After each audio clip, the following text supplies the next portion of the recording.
Happy Tuesday, everybody. Welcome back to Sportsology. I am your host, Ryan Kostrowski. Hope everybody had some great luck last night playing a little Major League Baseball DFS if you're into that.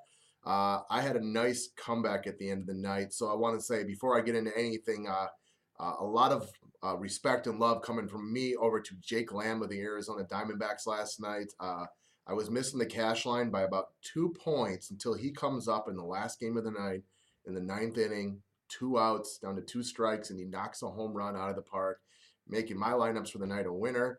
One of the things I like about baseball DFS is even when you have an off night, because a lot of my picks missed yesterday, one guy can kind of come in and save the night for you. And while my pitchers were right, my offense was a little off, but Joe Panic of the Giants, and then Jake Lamb came in, hit that home run, total night saver. That is definitely one of the fun parts about MLB DFS. So if you're new to the show, want to know what Sportsology is, real simple. I do two things that I spend almost 90% of my awake time taking care of, outside of family and stuff like that.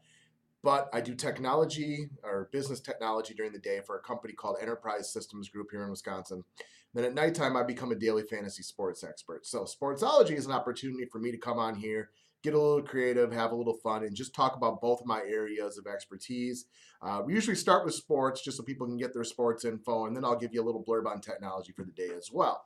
Easiest way to get notifications that a new video is out is just hit that subscribe button. Plus, it's a big help to me, and it is always appreciated. So I've talked about last night and how Jake Lamb was a total day saver, much appreciated from him.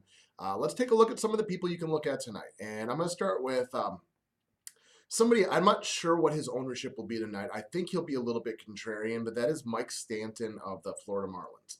Now, he is one of the most exciting players in baseball. This guy can hit the ball about 8 miles long, so he's always fun to watch. Now, he goes up against Steven Strasburg today, so naturally, Strasburg's a big name. He's a good pitcher. People will likely not look at playing the Marlins or, even paying up for Mike Stanton today.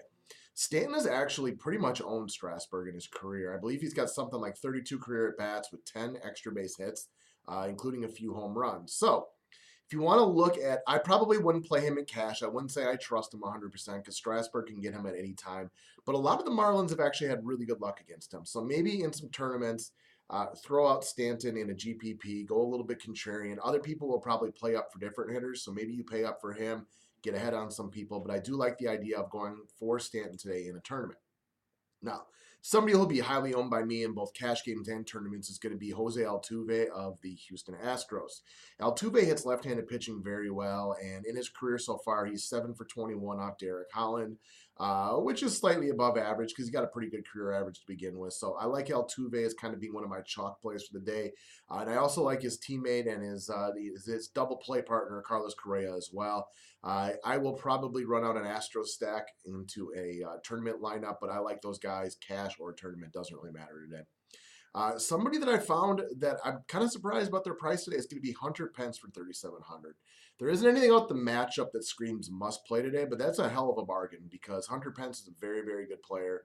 He's all the way down to 3,700 today. He's 2 of 3 off his the opposing pitcher tonight, so it's not like he has bad experience against him. And this guy was up over 5,000 last week, so that's good value based upon what production he offers. So I like him. Nomar Mazara, 3,200 from the Texas Rangers. This kid came up last week. He's batted in the 2-hole routinely since then. He's a very young, talented kid. I like him at that price point. I like guys in the 2-hole because they're going to get some at-bats. They're going to get RBI and run opportunities, maybe steal a base, hit a home run. So Nomar Mazara. If you want to look into pitching, I think Francisco Liriano, even though I believe that San Diego does worst against right-handers, they're still one of the worst offenses out there. Liriano, I've watched him since he was a rookie when he was coming up with the Twins. Great stuff. His problem is on any given night, it doesn't matter who his opponent is, he can get shelled because he cannot just find the strike zone. He always offers you a tremendous risk versus reward because he can strike guys out in bunches because he has very good stuff. But there are some days he just can't locate his slider, he can't locate his fastball, and it just ends up being a long night for him. So just know what you're getting into with him. Vince Velasquez, the rookie kid from the Phillies. A lot of people were big on Eichhoff last night. He kept dropping that 12-6 curveball into the zone and did a number on the Mets hitters last night. I think Velasquez will probably get very good ownership tonight because he's been tremendous so far this year against those. And my thoughts are I will definitely play him in my cash lineup. I'll play him in some tourneys, but I'll also fade him because he's going to get good ownership. He's still a young kid, and young kids sometimes just have bad days. If the Mets are to get to him, you can get a big jump on the crowd if he were to say offer you about 0 points than some of the other people out there. So that's the way to look at him. And then John Jaso is a nice, cheap first baseman to put in your cash lineup today that will offer you cap flexibility in other areas. He bats leadoff for a Pittsburgh team, which can score some runs. So I like him as a nice, safe, easy, cheap play in a cash game. All right, we've done some baseball, we've done some DFS. Let's talk technology. And today we're going to talk about Ruckus Wireless. Now, a few weeks ago, before I left for Las Vegas to take a little vacation, Ruckus, who is one of our valued partners, reached out to us here at ESG. They had actually happened to see one of my videos where I talked about them, and they just wanted to say thank you. They wanted to see if they could get a little more information about what we do and how we use Ruckus over here. So I'll continue to talk about them. If they're going to, give us the time, I'll continue to give them the time. That because they just give us phenomenal results. We have a lot of confidence putting them into a client site because we know that the product is going to work so seamlessly. It's a wonderful product, and they have this thing called BeamFlex technology. It just works a little bit differently than some of the other wireless manufacturers or providers out there. It offers a really good customer experience, and we talk about, like, let's say I grab my smartphone. Now, you might be noticed sometimes if you walk around and you're going from maybe, say, access point to access point, and a lot of you won't be in a scenario like this, but if you're walking through a school district or a larger private company, you're going to have a lot of access points. Sometimes, depending on which angle you have your phone at, you're going to see your connection dip.